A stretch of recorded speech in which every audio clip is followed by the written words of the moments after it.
Hi there, and welcome to MiWeek. I'm Christy McDonald. We are so glad that you are joining us. Before we start off tonight, we want to tell you about a big change here at MiWeek. We are moving. Starting next week, we will be on Thursday nights at 7:30. That is Thursday instead of Friday, so mark it down on your calendar. That's coming up next week. I'm putting it in my phone right Well, put it in your phone and turn your phone off, by the way. All right, well, tonight. I got it scheduled right now.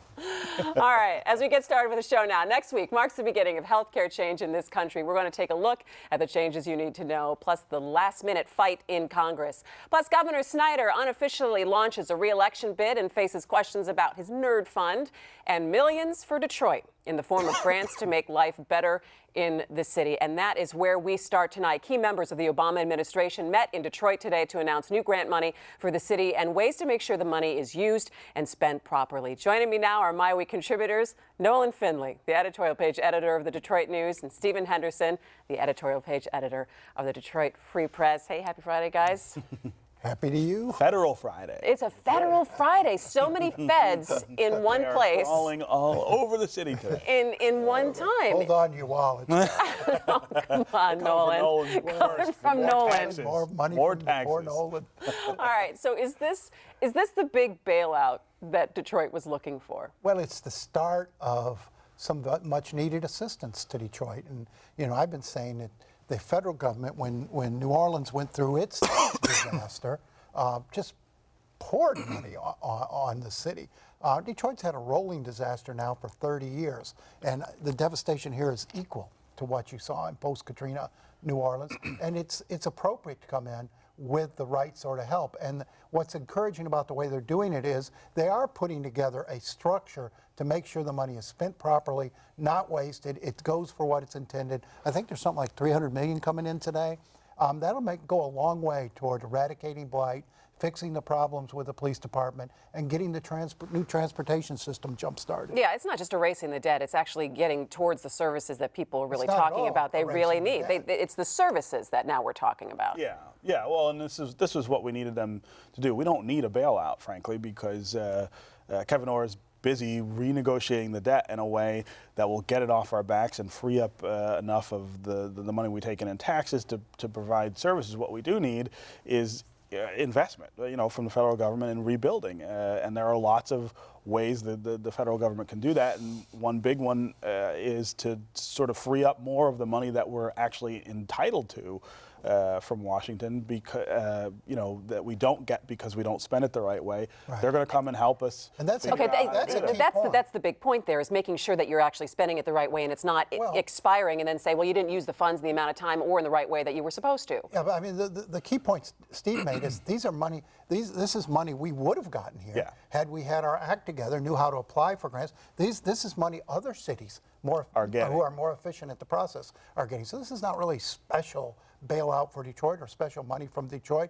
It's making sure we're getting the money that the city has coming to it and uses it the way it's intended to be used. All right, so I want to kind of go behind the deal. So who starts those conversations? What's been going on with the Obama administration? Oh, Lord. This afternoon, everybody there will be saying, I did it. What, everyone will be taking credit for this? Watch Debbie Stabenow this afternoon. Well, I brought everybody together. Well, now They'll be falling all over each other to get to the microphone. your impersonation aside. You do a much better, Debbie Stabenow. No, I do not. I actually do not. But we were complaining, or you were complaining, actually, a couple months ago, that Washington and our lawmakers, our senators, our congressmen, their delegation wasn't getting involved enough about. So is this finally the proof that they have been lobbying on Detroit's behalf in Washington? Oh, I think they have been lobbying. I mean, I think they've been banging on a lot of doors saying, look, you can't just let this happen in Detroit and not get involved. I think the pushback from both the Obama administration and from some Republicans on the Hill who don't want to help Detroit out of a problem that they think we created ourselves has been that Detroit already gets a lot of federal money and it's not spent in a way that makes a lot of sense. And so I think it sort of just coalesced around the idea that, okay, well, if we fix that problem and focus on that and focus on going forward, we can actually play a role here. But this wasn't driven by the delegation. This whole process started with the business and philanthropic community coming together with Kevin Orr and trying to put a process and infrastructure in place. The delegation was late to the game. Now, they did help, but this the genesis of this did not start in Washington. It started in our very own business and philanthropic community. So if we're talking about changing the infrastructure of the city and how things are run, do we have that structure in place, or are we seeing the beginnings of it to make sure now that this money is spent properly? No, it depends on which department you're talking about. No, he says no. It depends on where you're talking about, right? If you're talking about DDOT, for example, no. The answer is unequivocally no. DDOT is a mess.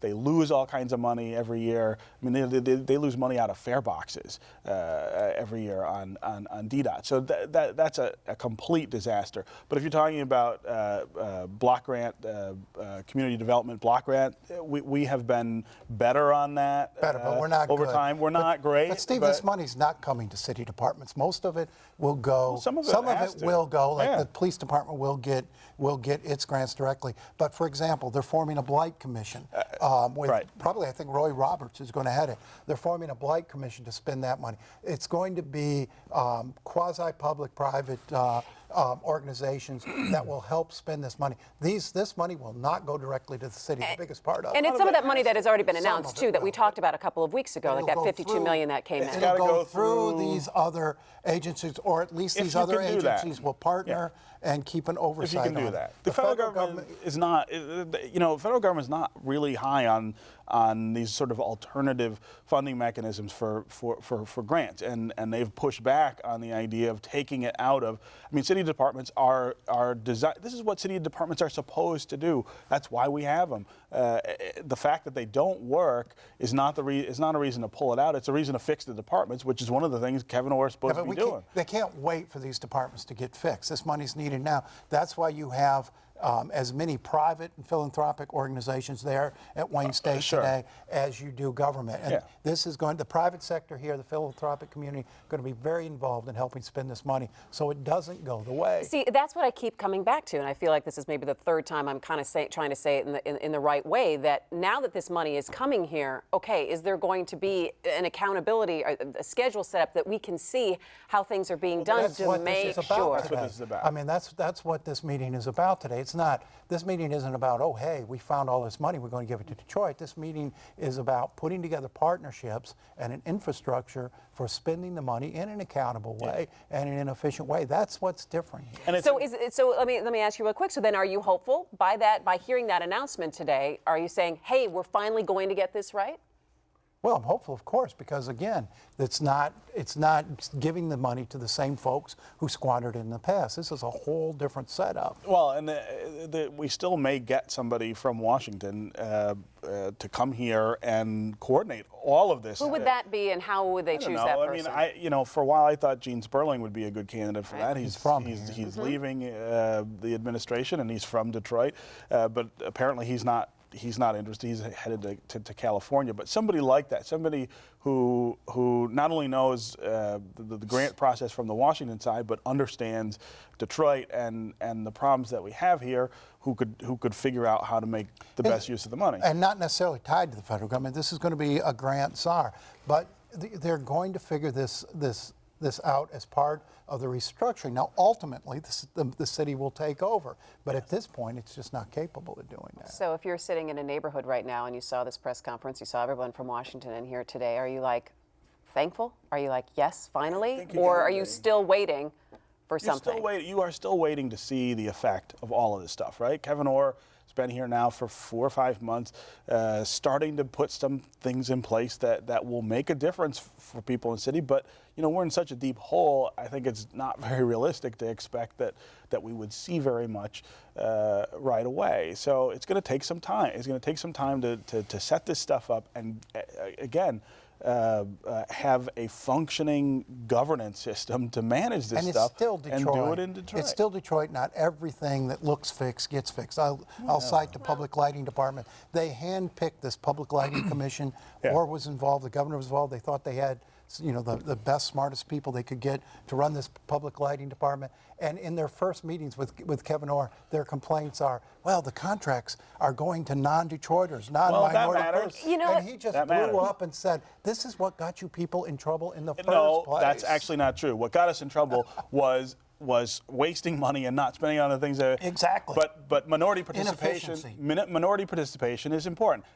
For Delivering 60 the years, service is important. they're both important. Considering yourself as a city For- a service provider, not a jobs and contract provider. That mindset is what got this city in trouble. Yeah, but I That's think also absolutely people untrue. are. I think also people That's are tired of absolutely hearing. Well, it is Detroit. I mean, so you can is expect Detroit. something like that. But I think people are tired of hearing that. Well, Like, here's the when other- can we move away from? Here's the other great well, it's danger. just Detroit. Here's the Well, other we great fix it. danger here, and this is something that Nolan's talking about. If you exclude the majority population of this city from the rebuilding process, from the jobs that are going to be created, from the contracts that are going to be let out, you are going to have a huge problem. That is morally wrong. Nobody's and excluding it's also them. Nobody's saying they can't participate in the bidding Well, so- process. But the but if you process has don't- to be work for the people. It has to work for course the it does. taxpayers. And those contracts can't be awarded to the same 5, 6, 7 contractors who have I don't think anyone's not done the job in I don't the think past. I don't think anyone's making that argument. I think the But that's the objections, situation we had Oh, here when I our think- priority was I to think give money the to. objections they're raising are to a process that so far looks like it's excluding minority contractors. That's not right. We can't do it that way. The process has to be efficient, and it has to focus on giving taxpayers the most service for the also money, has to be because there's inclusive. not enough money. It also If has you're to be saying we're going to inclusive. get 10, 15% less efficiency, but we're going to have minority All right. participation, it's not a trade-off. Minority participation last does, word not, on this one. does not equate to inefficiency, Well, then and that's the fallacy if that you're indulging in. If that's true, then they shouldn't have any problem winning competitive bids, and they're competitive, fair bids. What Orr's point was, considering things other than the interest of the taxpayers is what got you in trouble. Well, let's talk about Kevin Orr real quick, and he is proposing freezing pensions, and that news has not been met with very happy. No one's excited No one's about that. excited about. No one's excited about that. Is that his best course of action, Nolan? Well, he had to. I mean, this has happened in the private sector almost across the board. It happened to us. Our pensions were froze years ago at our employer, and almost every other employer in town. They can't afford to pay these pensions. So you can say, well, is that a good thing or a bad thing to do? It was an essential thing to do. If you don't have the money to pay the pensions, you've got to freeze them. How many people is this going to impact, Stephen? Well, we have 23,000 or 22,000 retirees now. This would also affect current Doesn't affect the employees. retirees. It only affects the current workers. It would be 9,000 people. 9,000 people that work for the city. And the effect, I mean, no one knows what the effect will be, right?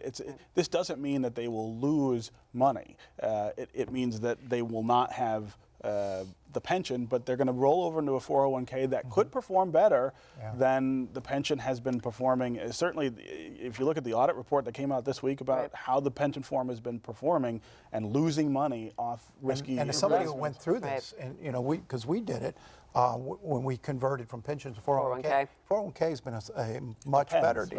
Right, yeah. All right. Well, let's move along. I'm sure we can all agree on this.